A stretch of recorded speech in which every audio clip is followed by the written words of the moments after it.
Have you ever felt mediocre? Just like things are going along, you're going along to get along. This is one way to educate your mind for greatness.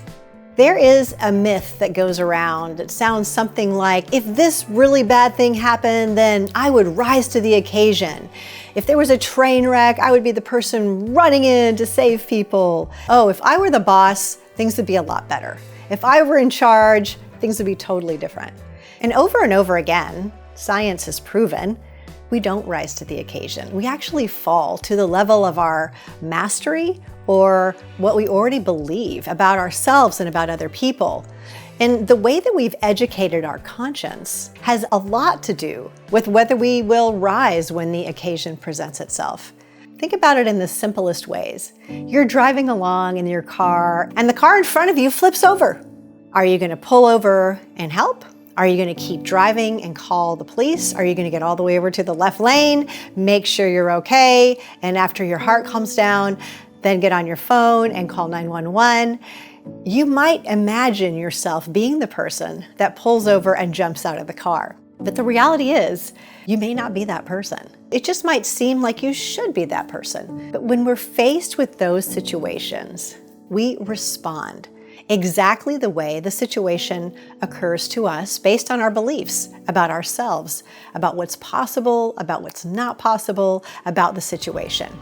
Steve Zaffron and Dave Logan, in their fantastic book, The 3 Laws of Performance, law number 1 is how people perform correlates to how situations occur to them, meaning how they think about it. What's their mental map? What's their perspective? How do they see themselves in the context of the situation, and how do they see the situation?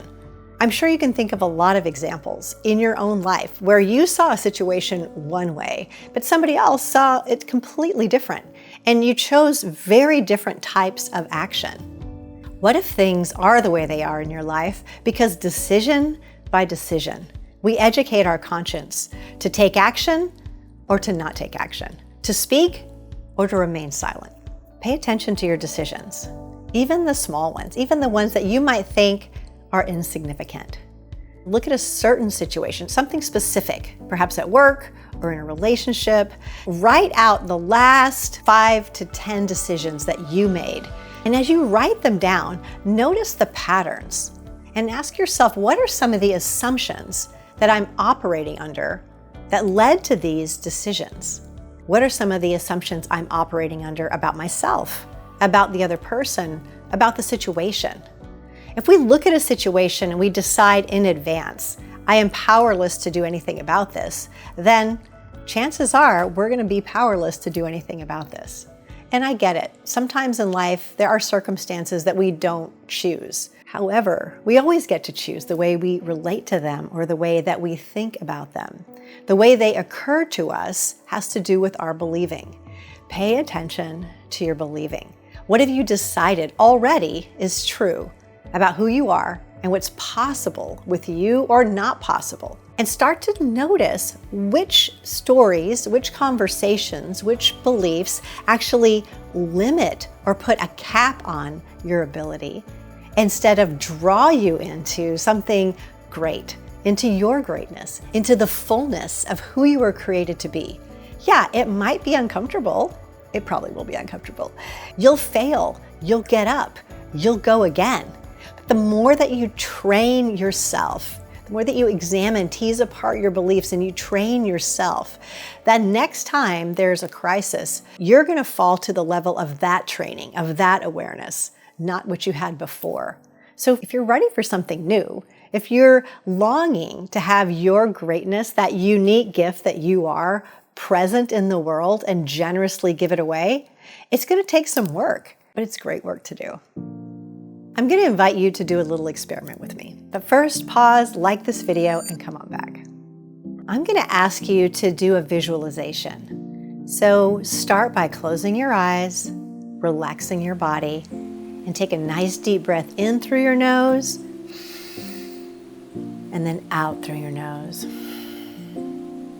And imagine yourself, like you're looking down on yourself, and you see yourself sitting in a relaxed position. Your body is relaxed. You're breathing steadily in and out through your nose, slowly, using your diaphragm. And as you sit there, start to consider all of the stories that you have about yourself. The ones that say who you are, what is possible, the ones that say who you aren't or what's not possible. Hold your hands out and take all the stories, all the conversations that say, this isn't possible, I'm not that person, I can't do this. And hold them in your left hand. And just feel how heavy they might feel in your left hand. Take all the other conversations about who you are, what is possible, your greatness, the gift that you are in this world. What is your unique gifting that if you don't give it, it doesn't get given? Hold that in your right hand. And just pause for a minute. Which feels heavier? Which feels more weighty? Now I'm going to ask you to bring your left hand a little bit closer and just blow them away, just like the dandelion seeds. Blow them away and just watch them float away. Now, what new beliefs would you like to replace them with? About your capabilities, about who you are, about you're the type of person who's willing to jump in, to risk, to speak up, to ask for what they need or want. Speak out those very specific things. Take a minute, back to your body and your breathing. Now clasp your hands together like you're making an orb, and then bring it in and press it into your chest and just breathe in all of those conversations, all of those new truths about yourself, all of those beliefs, and check into what you're experiencing in your body right now. Now open your eyes. Whatever you have next coming up in your life, whatever decision is next for you, make that decision from this space, the space that you're in right now, and see what opens up. For more resource on this specific topic, check out my video All In to support you in moving forward, playing all in, playing the big game. Also my video on failure. Give yourself an opportunity to reframe failure so that failure is really a measure of your willingness to risk, to have adventure, not necessarily a bad thing. That's it for today. Go out and live your greatness. Share this video with your friends. And remember to subscribe and ring that bell for notifications.